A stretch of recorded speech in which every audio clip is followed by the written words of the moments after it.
Howdy folks, Nathan Adlin here with the Fast Lane Car, and I'm in lovely, not so sunny Northern California with the 2016 Acura ILX. And we have an opportunity to take it on the road, even though it's wet, and do a proper review. And I gotta tell you right off the bat, this is a substantially different car than the one it replaces. And that's coming up next.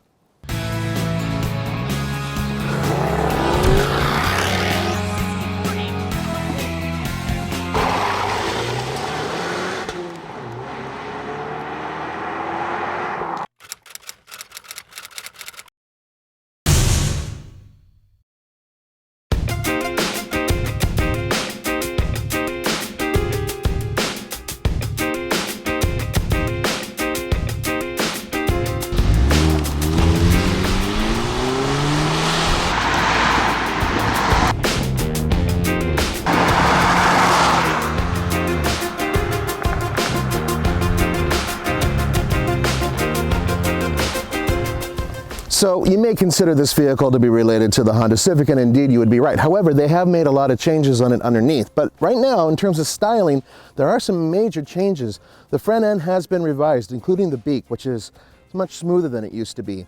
Plus, they have the jewel-like headlights up front. Okay, now on top of that, if you look, you're going to see a section that sort of does a dog bone in the front and in the back. It matches each other. They're actually complementing each other. Not many car makers do that anymore.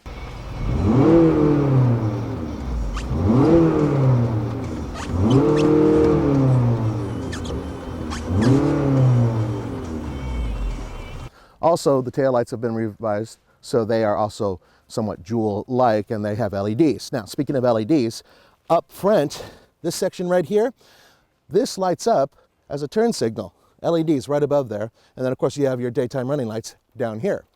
Works out pretty good.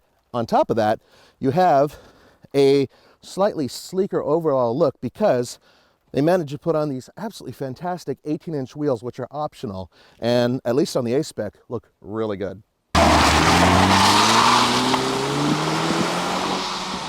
The interior is not all new. It just has some updates, which are great, including a lane departure warning system, which is part of a technology package, which we tested on the MDX a while ago.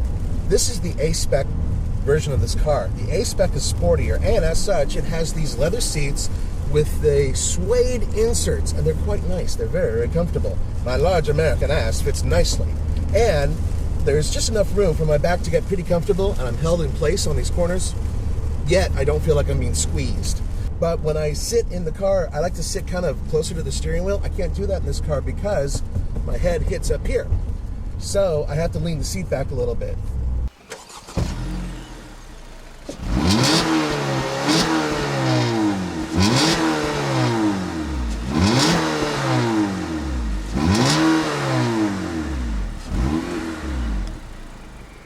This is the brand new heart. This is what it's all about. This is a 201 horsepower, 180 pound-feet of torque, 4-cylinder engine, direct injected, and it's hooked up to an 8-speed automatic transmission. It's basically a dual clutch with a torque converter. One of the smoothest transmissions I've ever sampled in a car like this. It's front-wheel drive, just like it has been before.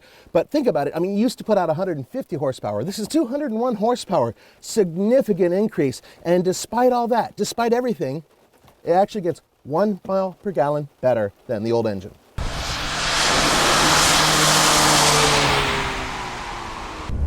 Ride is pretty damn good because there's no adjustable suspension. You basically just get it, right?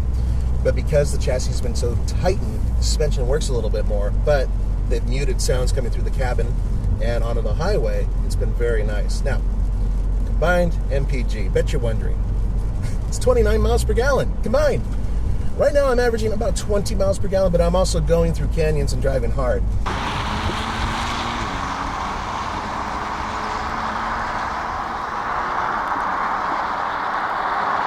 Overall utility is about the same as a Honda Civic because they do share a lot of components, including basically the size of the trunk, but there's something you should know.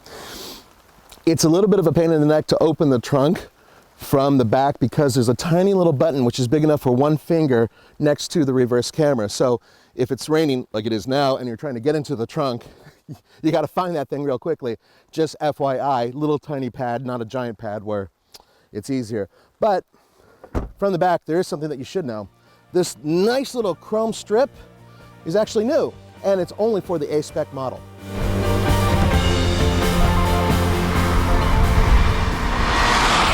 On the regular version, you get 17-inch wheels, which are pretty decent, but you have thicker rubber here, which changes the ride. On the A-Spec version, you can get these nifty little 18-inch wheels, and there's a couple different patterns you can get. You get thinner rubber, but you also get more aggressive rubber, and it really does make a difference when cornering.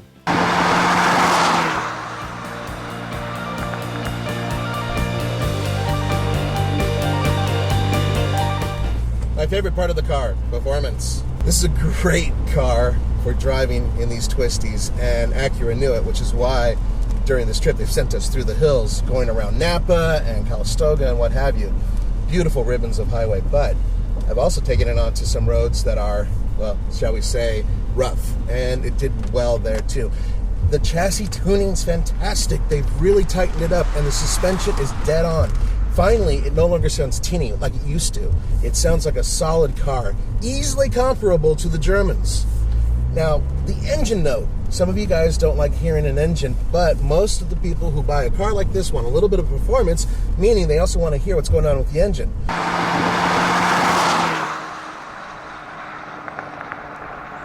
Think about the competition for a second, because it's an interesting batch of cars. The Audi A3, the base model with the front-wheel drive.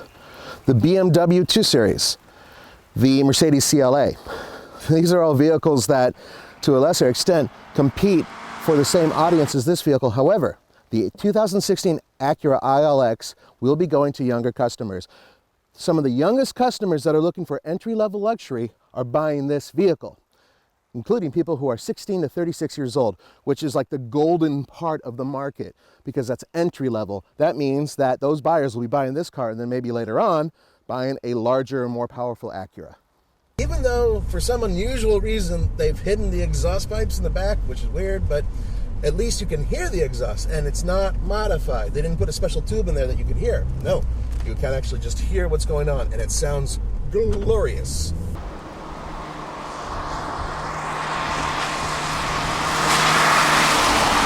I have here the Moroni for the 2016 Acura ILX Plus A-Spec. So this is the fully loaded package, sport everything that you can possibly get, and its base price is $34,890. As equipped, it comes up to $35,810. Now, before you start freaking out and say, that's a lot of money, yes, it's around the same price as vehicles like the CLA, like the A3, like a lot of vehicles in that entry-level luxury class. However, this car really does give you a lot for the money, and Honda's managed to really make it a much better car with an awesome engine and fantastic transmission. One of my favorite automatic transmissions out there. Yes, I know people call it a dual clutch. Now it's raining, so I'm gonna have to get back inside the car and enjoy this highway a little bit more. So I'm gonna leave you here with this. Good car.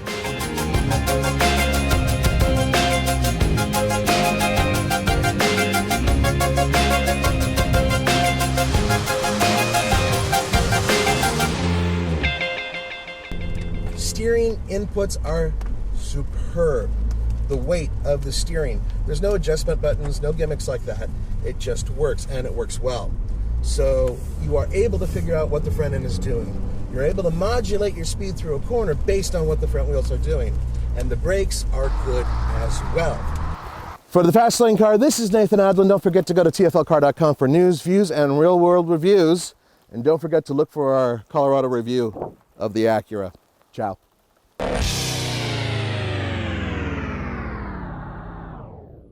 When it comes to acceleration, you would think, well, it's got to be a little bit faster. Wrong. It's a lot faster. Let me give you one example. Just in this particular spot right here. Okay, I'm in sport mode. Always go into sport mode, and it'll hold gears longer, and away we go. Hear that? Glorious. Yes. All the way to red line. All the way to red line. Ah, it's beautiful. And I'm downshifting using the paddle shifters, instantaneous. That's me. Oh. Yes, it's beautiful around here, but that's better. That sound, that feeling. It doesn't really push on your chest. It's not turbocharged. Remember, it's a normally aspirated engine.